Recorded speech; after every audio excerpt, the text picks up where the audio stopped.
the reason number one I can tell my life is preposterous. I've seen this guy more than I've seen some of my friends in the last few months.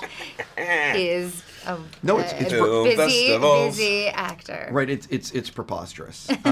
So you both get to work on a lot of different projects, and you're both very in-demand actors. What was it about this script that said, I have to do this? Well, for me, I feel like, first of all, working with Noah was really exciting because I've admired what he's done so much on Fargo and Legion, and to get to be part of his first film was really exciting. And then, of course, with Jon and Zazie and Ellen Burstyn, who I worship. I mean, it was really an exciting group of people to work with. But then also I feel like the character, it's very unusual to get to play a woman who is facing an existential crisis. Like, I hadn't had that opportunity before, and I think it's a really interesting thing to get into. Yeah, when you look at the sort of how these things coalesce and how the package comes together, so to speak, and this one is involved, and then Noah's involved, and Noah rewrites the script, and the script gets 100% better, and then Zazie comes on board, and Ellen Burstyn, and all these, you go like, well, this seems like a great room to be in. I wouldn't mind to be part of this room.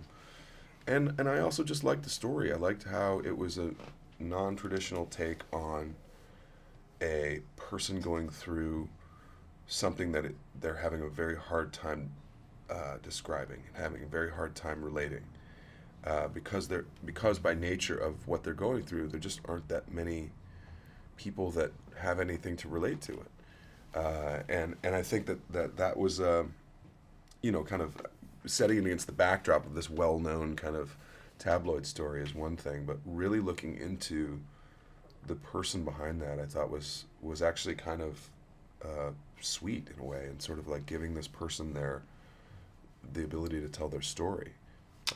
Oh, I was going to say that one of the things I thought was very cool and unique is the way that the aspect ratios changed with her sort of mental state. Or talk a little bit about how early on did you know about that Noah wanted to do these changing aspect ratios, and what was your reaction seeing it?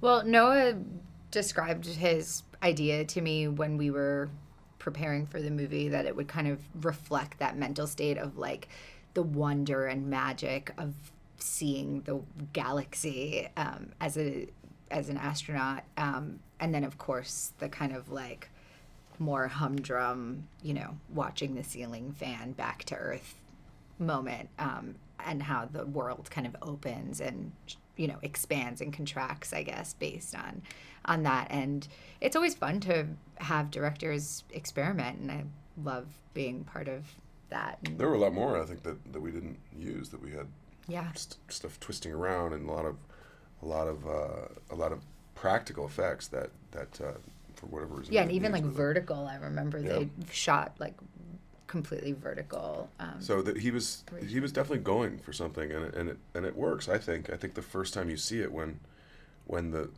beginning of the film then sort of squeezes down, and you feel like it does feel kind of claustrophobic. You're like, oh wow, we're back on Earth. Yeah.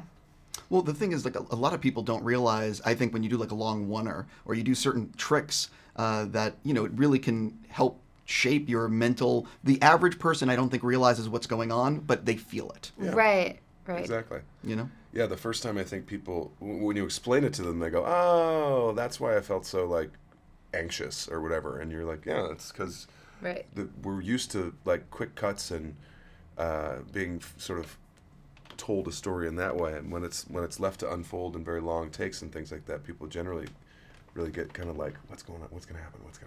Lily, speaking of cool takes, there's one in the hospital of you going through, and it's awesome. Talk a little bit about filming that one.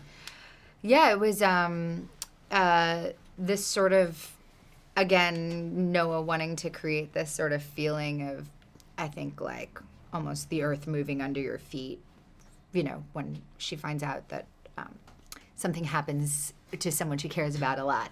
I won't spoil it, hopefully, but it's almost like the rug's being pulled out from under her, and she's just kind of like transported into another space. It was a very intense shot where they kind of attach me to the camera. Rolled me through space. Yeah, it comes across really cool on screen. How long did that take to shoot? Oh, it was, like a few hours. Oh, that's not bad. No, it was okay. a lot of, yeah. Yeah. Before I run out of time with the two of you, I have to ask: were you aware? I spoke to you on the red carpet of Good Omens, and I brought up Top Gun, and the thing you said went like everywhere. Are you aware of the level of interest in that project? Yeah. I mean, there's a reason that they've waited 30 years to make any kind of sequel or continuation of that story, is because they wanted to get it right, because they realized that it's a wildly popular thing. And you look at the 85 version now, and you think, how did they even do it back then? Because and hearing the stories on how they actually did it, I was like, there's no way but now they can make, we've got cameras that you can put, everywhere now. So it's the level of technology that they including like brand new stuff, is pretty eye-opening for this. My last thing for you, people are genuinely, myself included, so effing excited for you to be in the next Thor. Thank you. Have you read anything? What can you tease? And how excited are you to come back? I've only read the comics, Okay. which I think a lot of fans have also read, so I probably know about as much as you do right now, or Thor fans. Yeah. Sure. I'll leave it there and just say congrats on the movie. Wish you guys nothing but the best. Thank Thank you. you.